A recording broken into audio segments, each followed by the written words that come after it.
Tervist!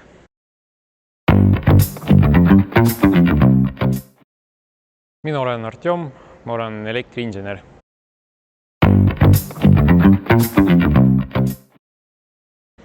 Ma tõin kaasa ühe väikse päiksepaneeli.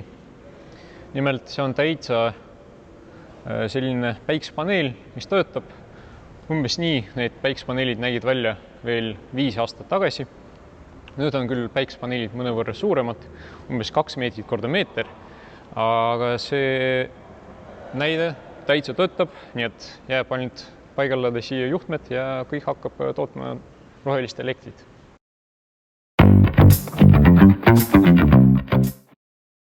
Eks päiksepaneeli paigaldamine on suhteliselt odav.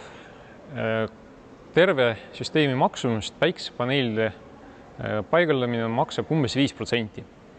Kuid peab arvestama, et seal on ka inverter, aku, projektdokumentatsioon, kooskõlastused, et kõik kokku võib maksta kuni 30% terve süsteemi maksumusest. Ja siinkohal ma kindlasti soovitan pöörduda eriala profide poole, sest ainult siis te saate olla kindlad, et katus ei varise kokku, et kõik on kooskõlas kohaliku omavalitsusega ja et päikseelektrijaam toodab vastavalt müügiinimese lubadustele.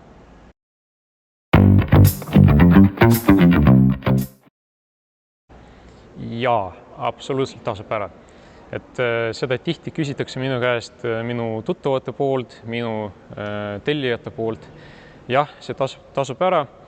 Küll siin keeruline öelda, et kas see tasub ära X või Y aasta jooksul, sest suuremad süsteemid tavaliselt tasuvad ära ennast kiiremini, kas või 3 aastaga, ja väiksemad süsteemid tasuvad ennast natukene aeglasemalt.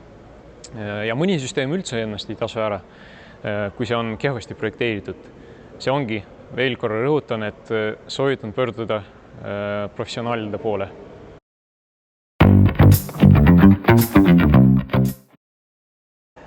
Kui te soovite tegeleda päikseenergeetikaga või energeetikaga või siis elektriga, eks tehnilise poole pealt kõige loogilisem samm oleks kutsekool, siis lähete õppida ennast elektrikuks.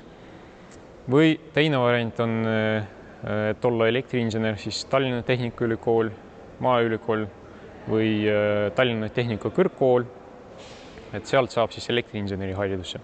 Kuid on olemas ka teine variant, et te saate läheneda päikseenergia sektoris ka müügi poolt. Et mul on endal kogemus nii müügis kui ka tehnilises osas ja mõlemad variandid on täitsa okei. Et juba mõne aasta pärast töötades tehnilises müügis te saate olla peaaegu samad head kui elektriinsener.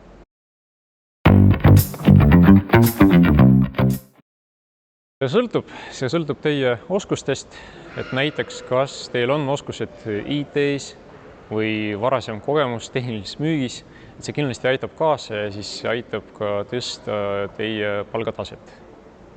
Aga reeglina ütleks nii, et 1500 kätte ja rohkem.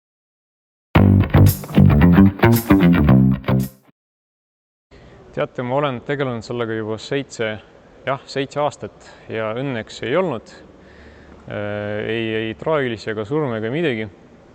Et mõni räägib, et elektrik eksib ainult ühe korra, aga õnneks need elektrikud, mis on eksinud meie juures, need on ennast ära parandanud ja kõik süsteemid endiselt töötavad ja kõik elektrikud on elus.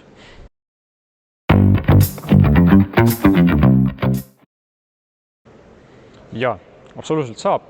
Et saab kas või sellise väiksema nagu paneeli paigaldada kas rõdu peale või traditsioonilist suurt paneeli katusele.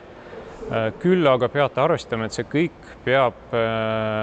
käib läbi kohaliku omavalitsuse ja läbi korteriühistu. Nii et kui enamik elanikest on nõus, siis täitsa saab.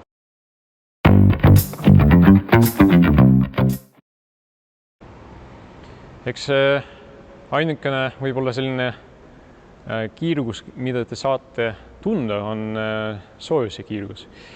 et aga see ei ole absoluutselt kahjutu ja te saate seda paneeli vaadata, vaadelda, puutuda ja mitte midagi halba ei juhtu teiega.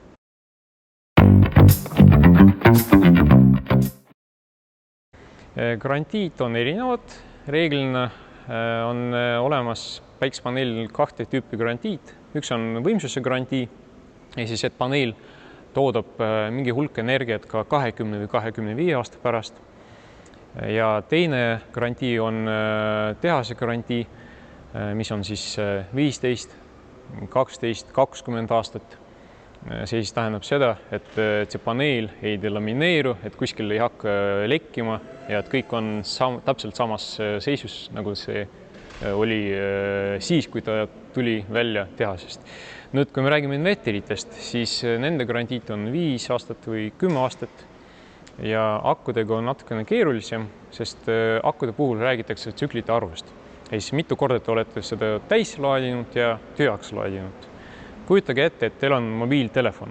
Kui te kasutate seda iga päev mitu korda, laete täis ja tühjaks, siis loomulikult mõne aasta pärast see aku hoiab energiat kehvemini. Suhteliselt sarnane olukord ka päikeseenergia akkudega.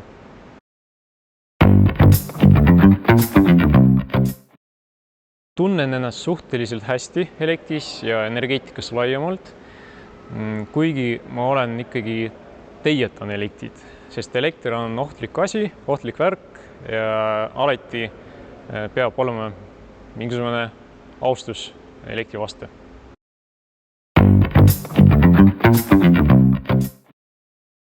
Päikesepaneelide utiliseerimisega tegeleb see tegija või see ettevõte, kes on teile seda paigaldanud, müünud.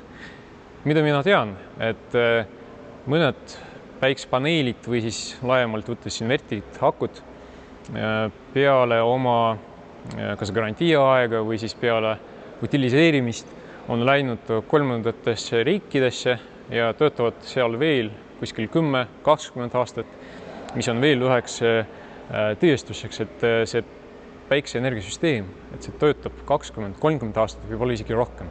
Ja üks teine variant, mis juhtub peale utiliseerimist, on see, et paneeli või siis akud võitakse pulkadeks lahti, saadakse kätte erinevad koostisosad, näiteks metallid, ja sellest siis tehakse teile uus seade.